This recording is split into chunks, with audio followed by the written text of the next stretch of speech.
Oh, thank you.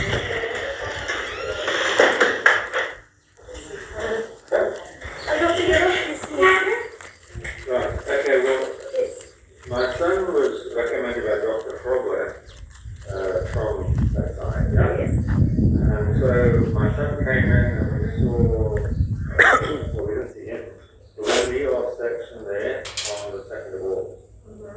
And then he had an interview, job interview. So instead of coming on the Tuesday, we came on the Thursday, but then they changed the meeting for the interview to Thursday. So we were supposed to see Dr. Savignon there. But unfortunately, because he was at an interview, we missed that appointment. But I so now she opened a new file. So the file that Dr. Seavey had, which didn't want to go, it must be over there still. Okay, all right. And have you guys been patient on this side for a long time, or No, it's only once ever, after Dr. Frogler said, come to Stevie, but we asked so we did. Except the whole day after 10 to 5 o'clock, Dr. Stevie then said, we've got interviews, and we want to do it there, come here on a regular basis. So that's why we're here. And then of course the way off, which is from the next I was supposed to have. So then maybe I can give you some background music. Yes, please. Okay. Right. So my son has had some difficulty, and his GP, Dr. Benningham, who's our local doctor, he made out a document, and he said, I must take this here to Dr. Frogler, but he wasn't able to see us, so we went down to the ER section. And this is what he put on there. This is the form he sent.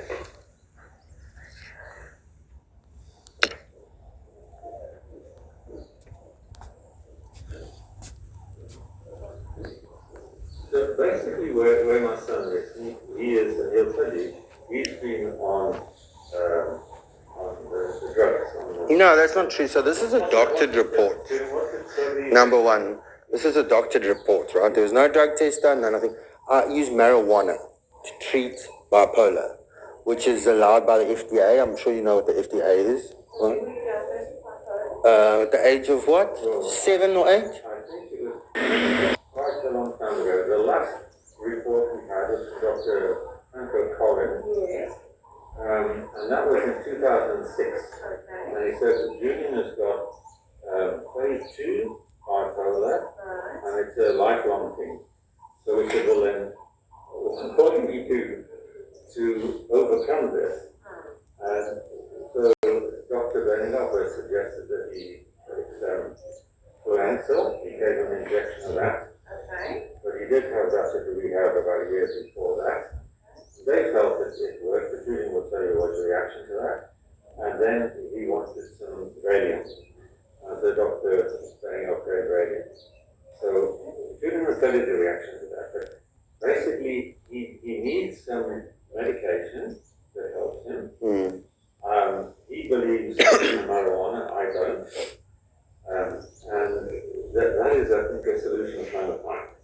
If the marijuana is not the right thing, even if he says it's illegal, it doesn't matter. The fact is that as a household, he's living in our house at the moment. He was working with Microsoft for a few years, and he had a very good job there. And then they decided to pay off the staff off, and so he visits with the Bryanston Victoria every week, which didn't happen. And he is married. He is in the process of getting divorced from his wife. He's got 2 boys. And they're all in KwaZulu-Natal because when they had the school holiday the previous year, then they moved down for a quick week's holiday down the coast with his wife's boyfriend's father. And then 2 days later, Ramaphosa said, sorry, you can't move from province to province, you know that. Therefore, you've got to stay there. And they're still there. So they're trying to educate the boys through schooling down there. But Julian has been up here. So he's here, they're there, and in the process now of getting separated in the office. That's what they're doing. An unfortunate thing is because of all this nonsense in Natal that we've had in the last few months, they're very scared about the future, having jobs.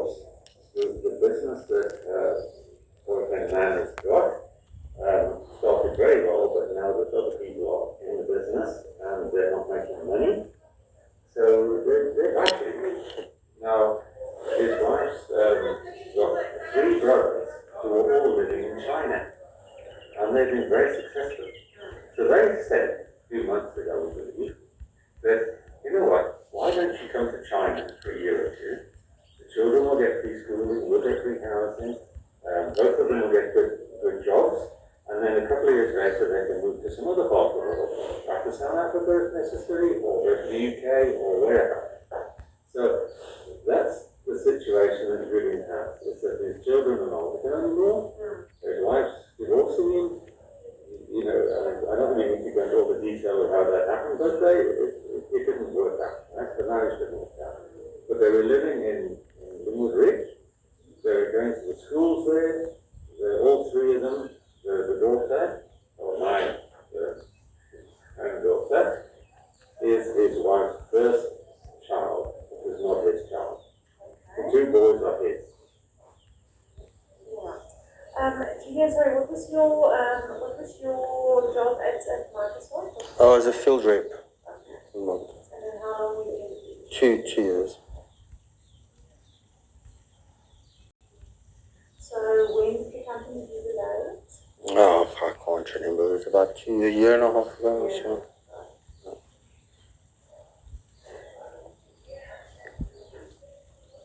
What is your name? Sorry, I haven't.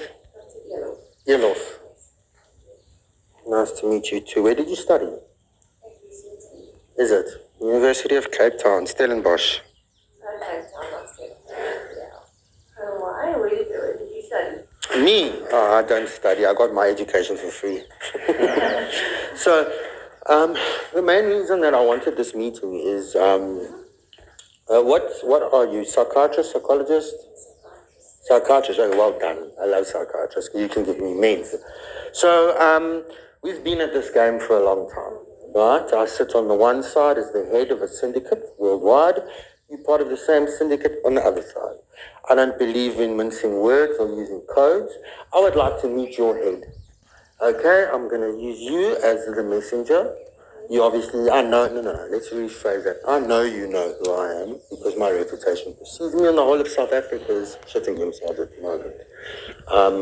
As the head of the Illuminati and other such organizations relating to the Vatican and such, I'm trying to extend a hand of friendship. There is a lot of chaos in the industry at the moment as we are cleaning up. Yes, we have military from all over the world. People are disappearing left, right, and center. Okay? I can have this happen as an easy transition, okay, into the new world. Or it can be violent and it can be very sudden. I don't want it to be the latter. Okay, so we sit at odds, okay? I know that you have obviously done your homework on me. I would expect you to do so as a professional. And there is a lot of good still left in your profession. But there is a virus that has contaminated the medical sector, right? So, as you know, I am a human trafficked child. I was a rape baby, Princess Alice, blah, blah, blah. It's all over South Africa, especially the Afrikaans community. Basically what I'm saying is I'd like to meet your head. We can go and meet at a place, public place if you want, and I can sit down and talk to him and find out what exactly he expects. We are quite close to having civil war.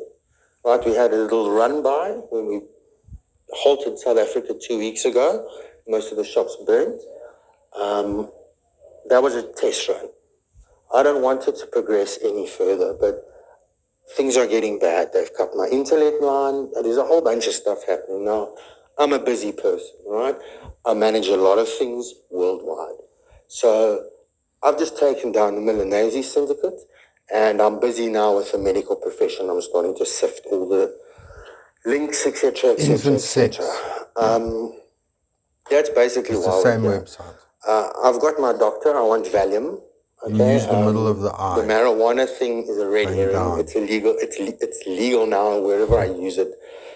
It can't be used as a scapegoat to diagnose me with anything.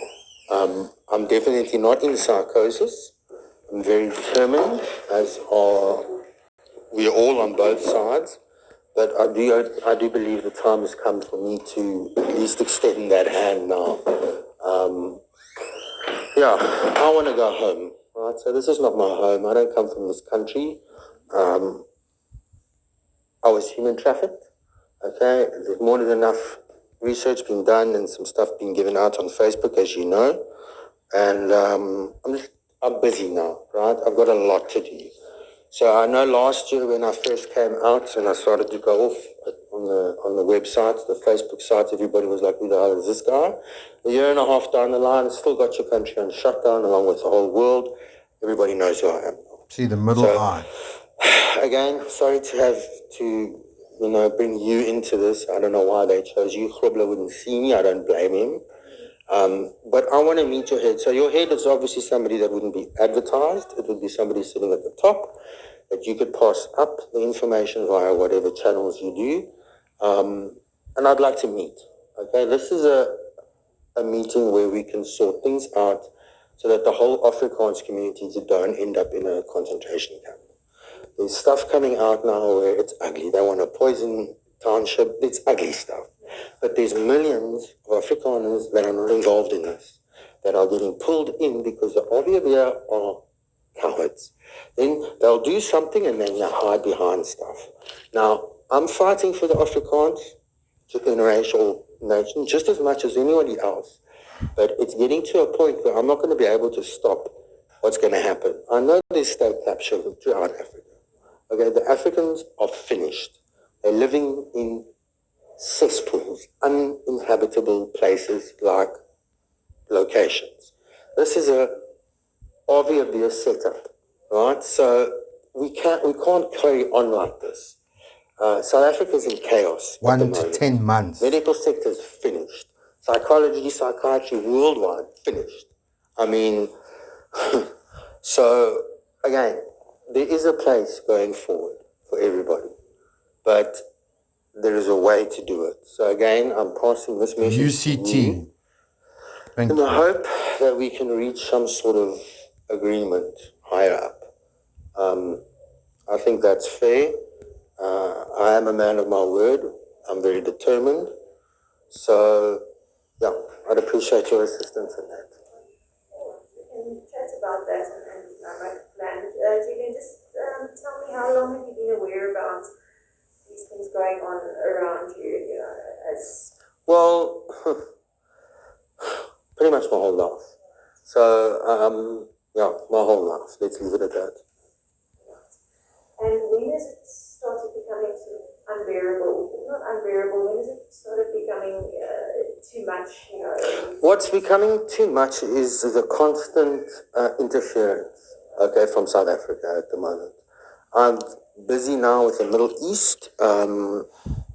What's frustrating, I think, the most is that if you look at my Facebook wall, right, and this would have gone out to you, have heard this. I can check, I read hard. So okay, I know exactly what you think, when you think, and how you think it. So the rest of the world, and it's been seen on my Facebook, and everybody's commenting on it. CNN, BBC, Sky News, everybody is congratulating. I have Joe Biden doing what he needs to do, Mr. Ping in China doing what he needs to do, and the Taliban have just taken over Afghanistan to rebirth the whole thing there. So these people are messaging me on my Facebook. The whole world has given me props. You know what props are like? Well done. Yet South Africa can't seem to do that. Now, it's in the beginning when everyone's like, oh, you crazy, that's one thing.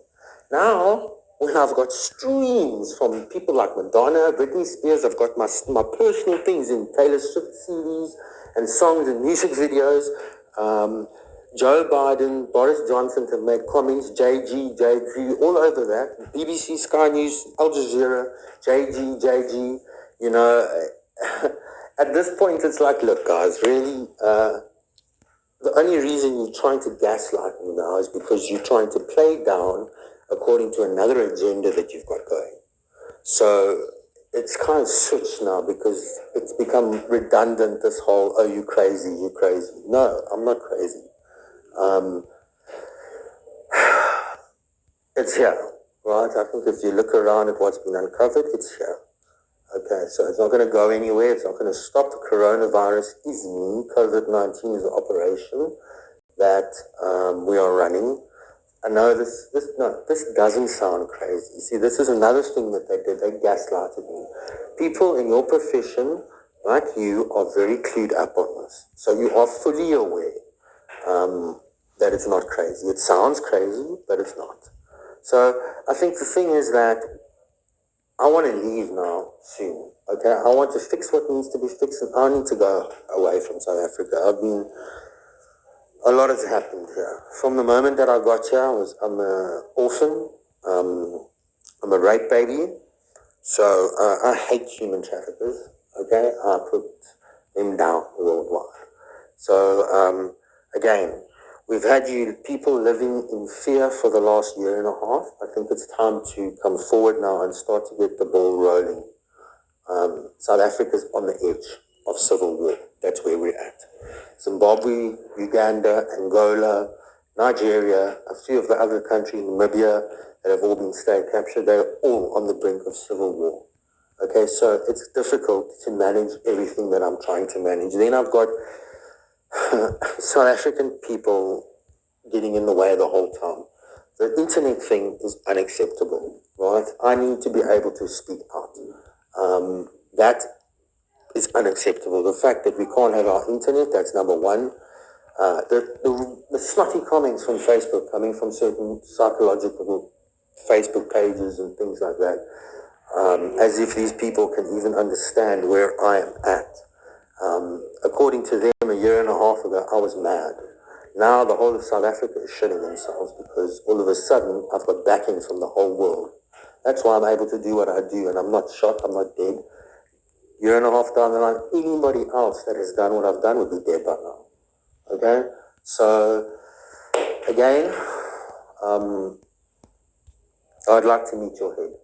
If you want to talk terms of peace and going forward, but there are going to be changes.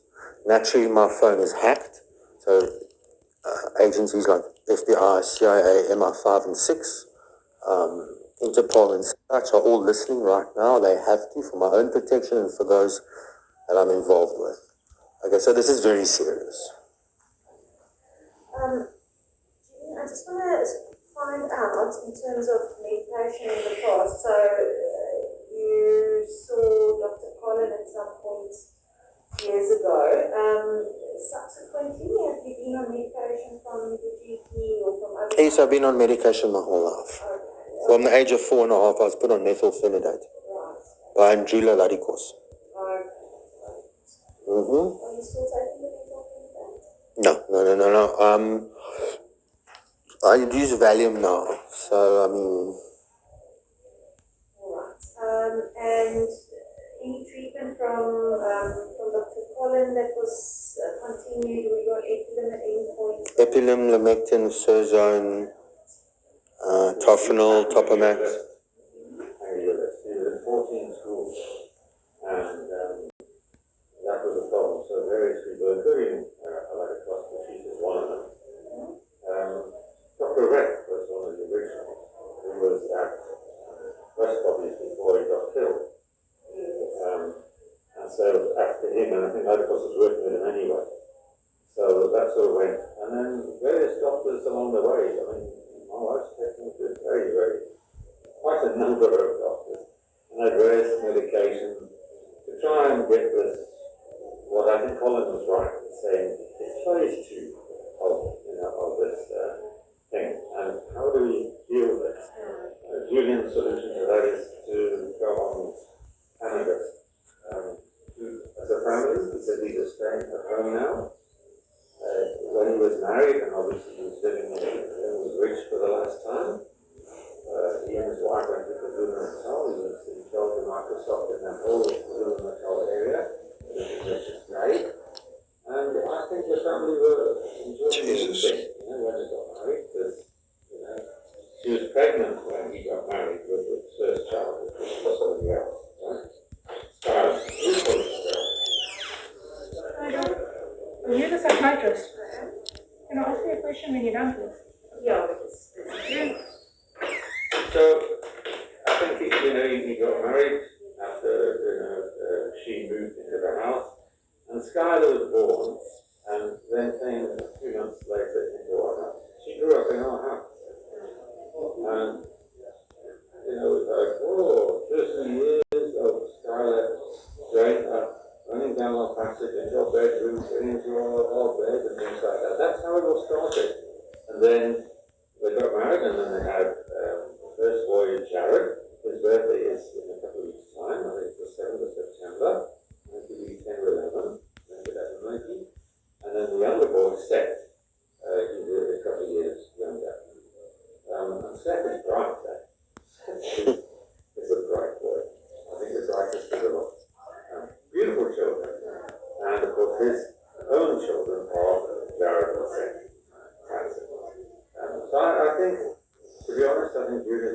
Mozambique, they say in Natal.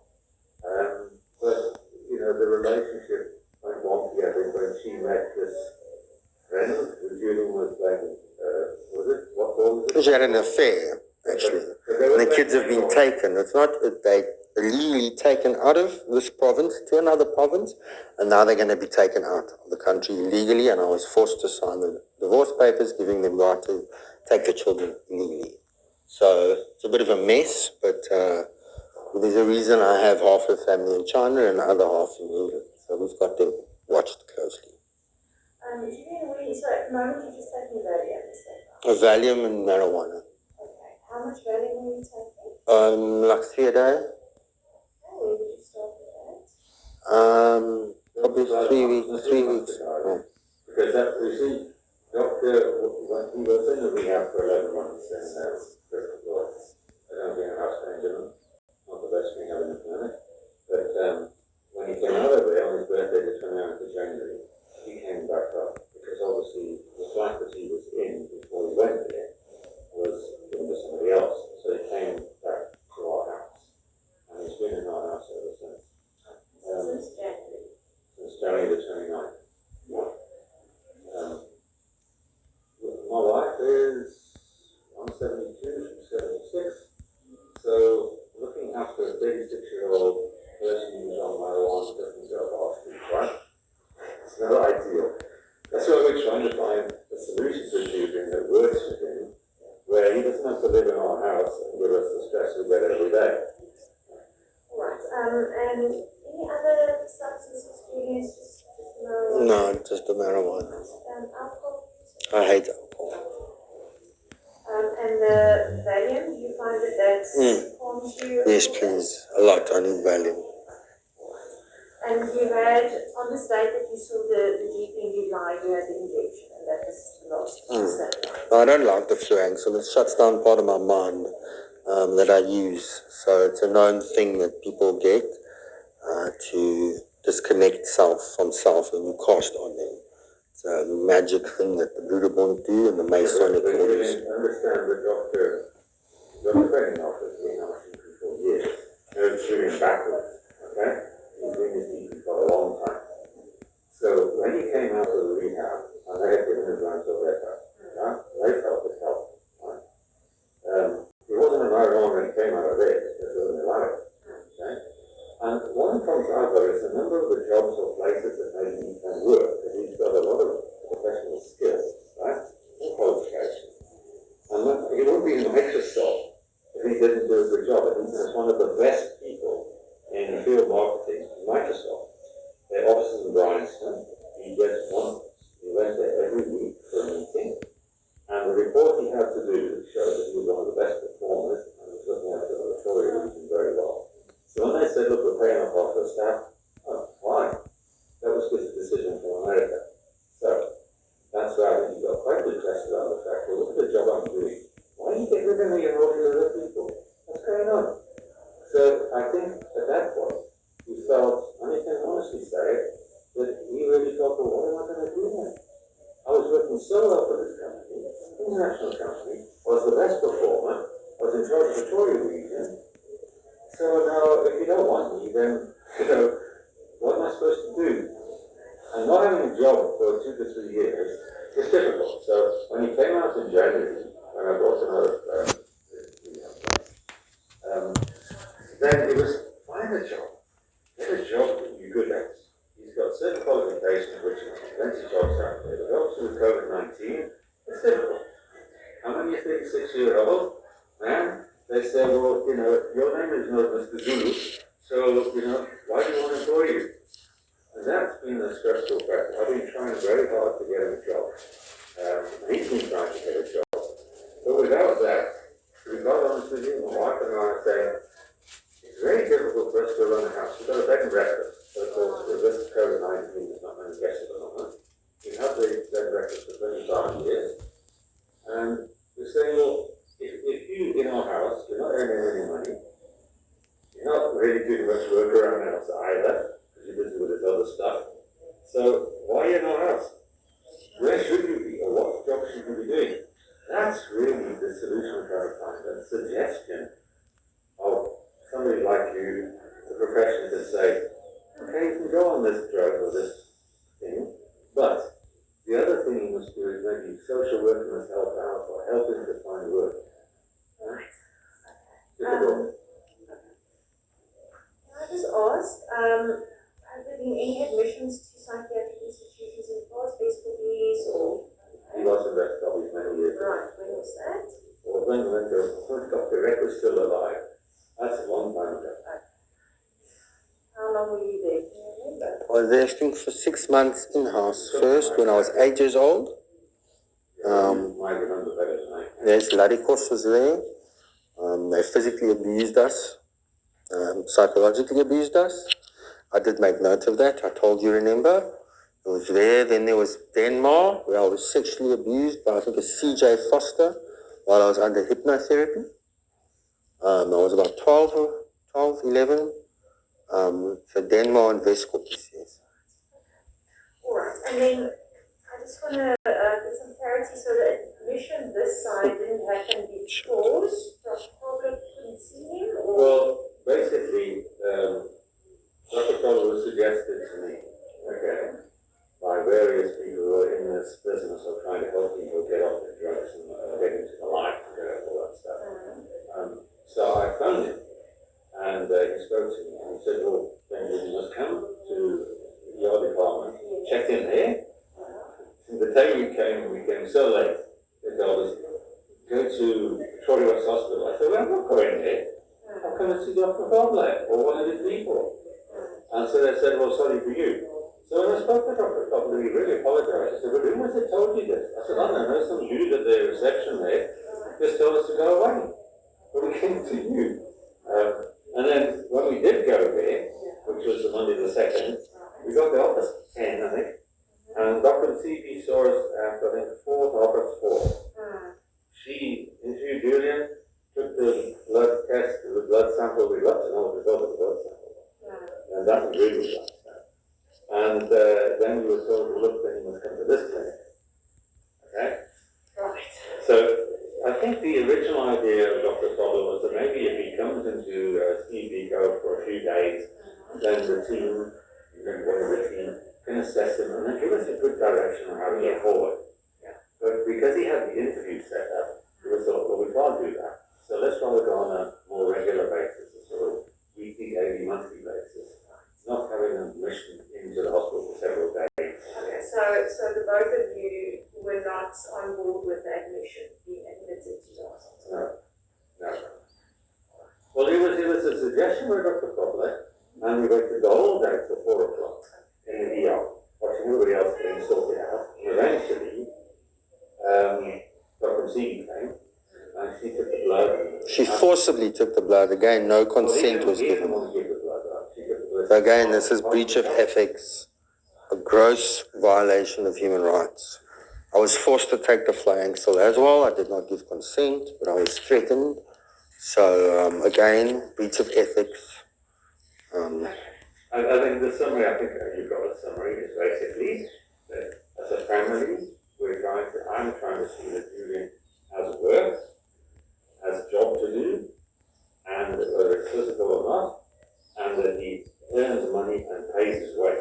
Because if he doesn't, he cannot stay in my house much longer. Okay. So if we try to Dr. Sivanyomi, just because I'm a consultant at these schools. And I don't work at CP. Alright, so she works, she's rotating, she's a registrar training to be a psychiatrist. So, she reports to me at this clinic, but she's at the moment rotating at CP. She knows what the bed status there is, etc. Alright, we can just find out from her what things are looking like on that side, and then I'll come and chat to you. I am of the opinion that this cannot be managed on our budget basis. It needs to be, sorted out on an inpatient basis, and then Based on what? Going into the future, I'll chat to you now. One can plan future management on our budget basis. So, following up here at Skinner Clinic, weekly to weekly, this is not going to be successful, I guarantee. Okay, can we leave then and come back, please? She's sick. She's just next door. I just want to find out what the. Are you going to detain me here now? I'm not going to detain you. I'm just asking if you just have a seat. I'm just going to go to the toilet, huh? I'm not going to be booked in now, huh? I want to go somewhere after this.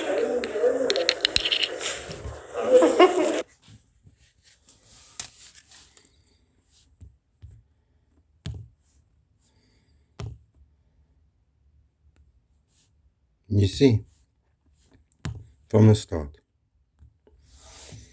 And I'll write the referral letter, and as I said, in that way you can chat to Prof. directly. Wait, now? Today? No, not necessarily. Might be. Because we need to go home now, right?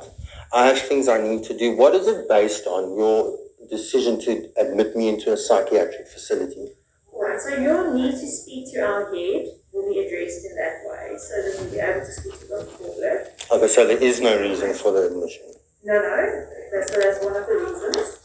Also, giving Valium in the short term, just prescribing that is not a sustainable solution. Right? So we need to treat the underlying cause. Valium is symptomatic treatment. Okay, so we cannot just simply continue treating symptoms with marijuana and Valium. The underlying cause needs to be treated. I don't want your help treating symptoms with my condition, right? I'm okay with the way it's running. Understand this very carefully. I understand Okay? that, but your parents who you live with is also seeking help from us, right? And this is the help that we can offer. You cannot ultimately help on an outpatient basis. Okay, that's So what is the solution? To book me into one of these human trafficking hubs? So the solution is yes, for you to be seen in casualties and then to go to Race copies. to the psychiatric ward in St. Hospital, right? There is a unit, and Prof. Hilda is the head of that unit, right?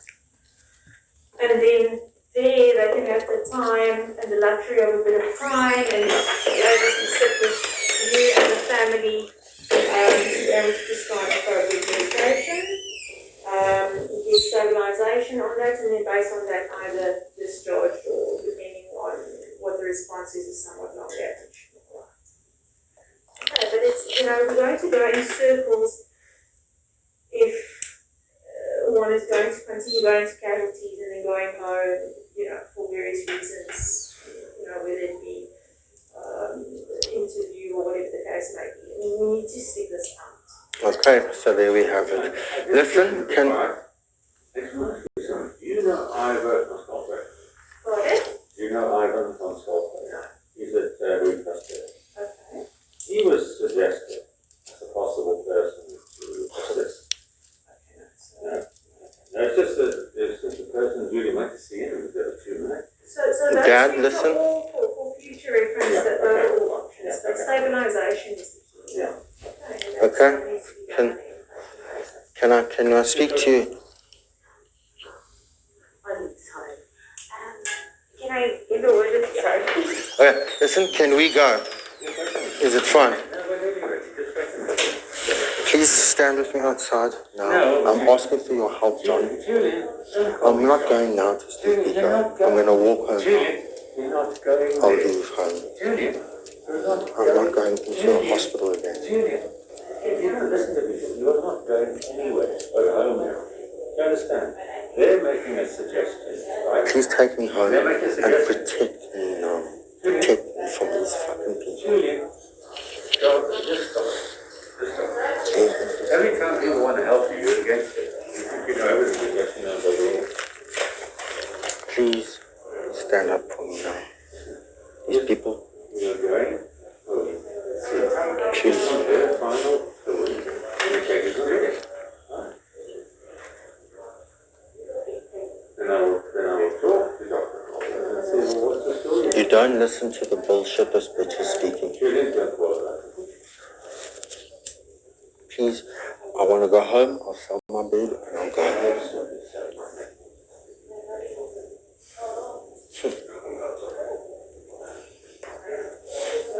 This is what happened, Cece. I gave you a chance. This woman is adamant they want me in that hospital. She didn't listen to a thing I said. What you said is that you're the world. I'm getting tired of this.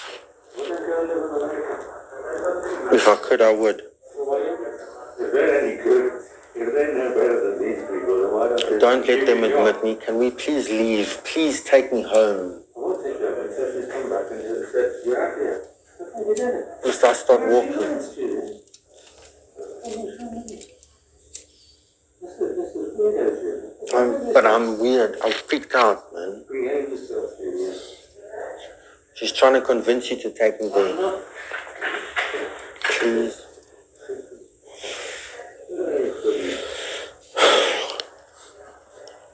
This, Judy, is Dr. Benningham's suggestion to help you. People, he's a GP, Judy. That's all he is. I just want to go home now. My mouth is dry. I need ciggies. I need something to drink. I'm just going to go to the toilet. Alright, so you can see outside, just the referrals and all of that. Just write the referral, you said it's going to take a bit of time. And then We need to leave now. So, can we not pick it up when we come back or whatever? So I've got an appointment at home now. So this bit of time, I mean, we've been told that the last few weeks now, this whole time, so it's getting a bit old. No, See. understandable. Thing is just, if you're going to continue to not, take this through, not follow this through, then it's not going to be. Okay, but we need to leave now, so can you not maybe email or send it via your phone to John's phone? The referral letter, I'm sure you can do cam scanner. That's fine. If you just give you a hard copy, I think that would be the best for you to take that to and I would recommend that that's happened to that. You see, but now we need to go home. John, you promised.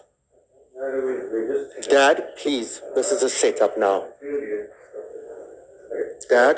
So the document that you're going to prepare, right?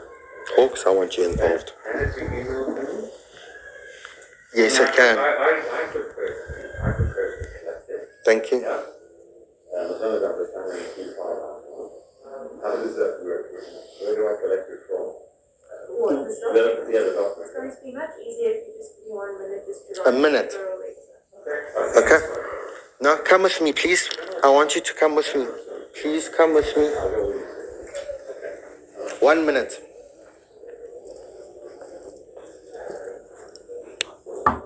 We'll see. But I think if you give me the referral, that's what I would like. This is a set. Please come with me. Alright, we'll wait outside. Come. Please come with me, Dad. She's burnt. She's convincing my father. You fucking psychologist, pieces of shit. Fuck your mother. You South Africa are sanctioned. I want this country fucked through its push.